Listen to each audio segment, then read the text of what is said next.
Assalamualaikum warahmatullahi wabarakatuh. Semoga yang nonton video ini sehat walafiat. Adapun yang sakit, semoga penyakitnya diangkat oleh Allah Subhanahu wa taala. Yang belum sholat, silakan sholat karena itu tujuan kita hidup di dunia ini. Pesan today itu mengenai apa sajakah tahapan ta'aruf itu, ya kan? Apa sajakah tahapan ta'aruf itu? Jadi di dalam Al-Quran surat Al-Hujurat ayat 13 telah diterangkan secara jelas mengenai ta'aruf yang bunyinya ya ayuhan nasu inna khalaqnakum min dzakarin wa untha wa ja'alnakum syu'uban wa qabaila lita'arafu inna akramakum indallahi atqakum innallaha alimun khabir. Jadi di situ artinya hai manusia, sesungguhnya kami menciptakan kamu dari seorang laki-laki dan perempuan dan menjadikan kamu berbangsa-bangsa dan bersuku-suku supaya kamu saling mengenal. Sesungguhnya Allah yang paling mulia di antara kamu di sisi Allah ialah orang yang paling takwa di antara kamu.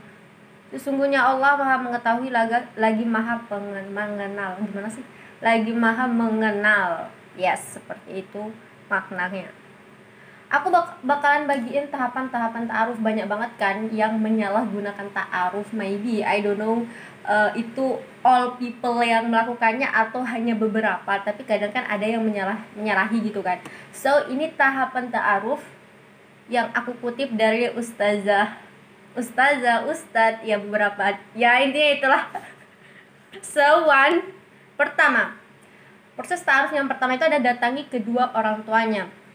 Jadi di dalam ta'aruf dalam Islam itu apabila ada seorang pria tertarik pada seorang wanita, sangat dianjurkan untuk langsung menemui kedua orang tuanya. Jadi jangan kayak cari nomornya, kenalin aku dong, kayak tanya-tanya ke temannya gitu. Enggak, kamu harus datang ke orang tuanya. Itu proses ta'aruf ya, yang pertama.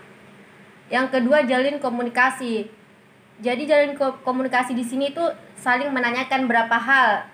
Misalnya hal apa yang disukai dan tidak disukai, dan tidak dianjurkan sering bertemu atau saling kirim pesan terlalu sering. Dan jika ingin bertemu ajak keluarga atau teman. Jadi harus ada orang ketiga ya, dan orang ketiga itu nggak boleh HP, harus manusia, ingat ya. Karena menurut gue HP itu masih bisa kayak goda-godain, kayak kirim-kirim pesan cinta. Aduh, oh my god, no, harus people, harus manusia yang diajak ketemu ya.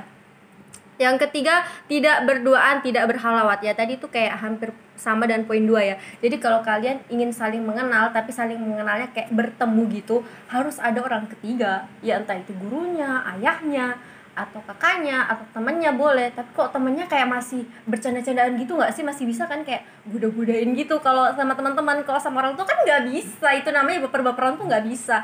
So namanya ta'aruf itu harus bawa orang tua, yang lebih tua lah, guru lah, kakak lah, kakaknya si perempuan yang pasti izin, kakaknya si laki-laki. Aduh, bisa naksir nanti. Oke, lanjut. Setelah dapat restu dari orang tua si wanita, tidak berarti bisa bertemu dan mengajaknya jalan-jalan. Pertemuan harus ditemani pihak ketiga. Nah, seperti itu. Jadi bukan karena kamu udah kenal ta'aruf terus kalian boleh keluar bareng, kayak namanya apa sih?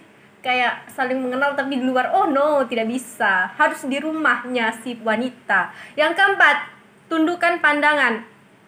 Jadi menundukkan pandangan itu bukan berarti ngomongnya harus tunduk terus ya atau memejamkan mata. No, maksudnya itu tundukkan pandangan di sini tuh nggak boleh kayak, kan kita tuh kalau saling pandang-pandang gitu kan kayak bisa menimbulkan rasa-rasa melebih kalau pandangannya itu kayak berlebihan. Gimana sih, paham nggak ya kira-kira?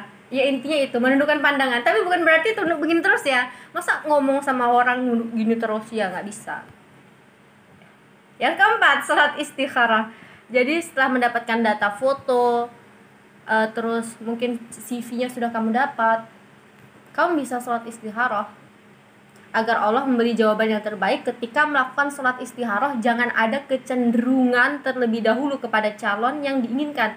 Ikhlaskanlah semua hasil pada Allah. Jadi kayak nggak ada kecenderungan. Jadi sholat itu bukan meminta dia, tapi meminta baik nggak ya aku sama dia gitu. Gimana sih ya? Kira-kira jelas nggak ya? Bisa dimengerti nggak, Kadip? Paham nggak sih kira-kira? Ya. Kayak kita itu sholat tapi nggak ada yang kayak kita minta dia, kan ada kan kayak gitu. Kalau menurut kita itu udah baik, aku minta dia sholat istikharahnya. Kemantapan sholat istikharah itu. Istikharah itu nggak boleh ada kecenderungan kayak gitu kan? Iya, kemantapan hati. nggak boleh ada kecenderungan yang kayak aku mau menikah sama dia, nggak, ya hilangkan, ikhlaskan dulu, jangan apa ya, jangan ini gimana sih, dalam hatinya itu jangan ada dia gitu loh, intinya seperti itu, jangan kecenderungan akan dia, paham nggak ya? So next, 6, tentukan waktu khitbah atau lamaran. Oh iya, sebenarnya kalian itu kalau mau, misal kalian nggak puas nih dengan CV-nya, atau mungkin nggak puas dengan biodatanya dia yang tadi kan, kayak misal dia udah dapat apanya tadi, dapat apakah dia tadi? Biodata ya. Biodata dan foto. Oh, dia udah dapat biodata dan foto. Foto juga nggak boleh disimpan di galeri loh sebenarnya.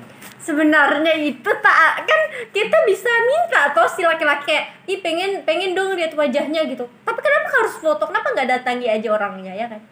Bisa lihat mukanya. Jadi gini, walaupun kayak misal nih kalian nggak puas nih dengan CV, kalian bisa datangi orangnya, kayak misal orangnya kan kayak berhijab bercadar ya. Iya, harus di rumah, nggak harus di foto ya. Kayak ke rumahnya, berani dong, laki-laki harus gentleman. Lihat, datangi rumahnya, kayak bisa nggak ini aku lihat wajahnya gitu. Takutnya kan nanti kayak ada menyesal mungkin di sana tuh, wajahnya gini ya, siapa tuh laki-lakinya mandang fisik ya kan. So boleh juga tuh ta'aruf, namanya ta'aruf, boleh juga ngelihat wajahnya. Kan Rasulullah pernah bersabda kan, ada dulu sahabatnya, ada para sahabat kayak mau menikah, terus kata Rasulullah, kamu udah lihat wajahnya belum? Lihatlah dulu wajahnya. Itu ada hadis itu, aku dengar sih lebih tepatnya dari Ustazah siapa ya, Ustazah Oki kayaknya ya. So next, next tentukan waktu khitbah. Yang keenam, jadi khitbah. Jadi jangan terlalu lama dari masa ta'aruf. Jadi masa ta'aruf itu sekitar 1 minggu atau 2 minggu langsung nikahi, langsung lamaran kalau udah cocok. Kalau jangan kayak gini, kamu tunggu aku dulu ya 2-3 tahun, 5 tahun, 10 tahun. Hah? Itu namanya bukan ta'aruf guys. Masa disuruh nunggu, ya kan? Jadi langsung khitbah lamaran, kalau udah cocok khitbah lamaran. Jadi nggak ada tunggu tuh sampai tahun-tahun, nggak. Paling lama tuh 1-2-3 minggu lah. Itu udah paling lama banget. Kalau bisa 1 minggu aja udah langsung lamaran, ket seret gitu, udah selesai. Yang ketujuh, akad. Jadi proses terakhir itu akad. Apabila semua persiapan sudah baik, tiba saat untuk menikah. Dalam Islam, pernikahan mewah bukan hal wajib, cukup dilakukan semampunya saja. Jadi nggak usah kayak nunggu, oh aku udah ta'aruf sama dia, yaudah aku lagi kerja keras untuk cari kayak panai gitu kan, orang-orang Sulawesi ya. jadi nggak usah kayak nunggu kayak gitu dulu, nggak perlu mewah kalau namanya ta'aruf.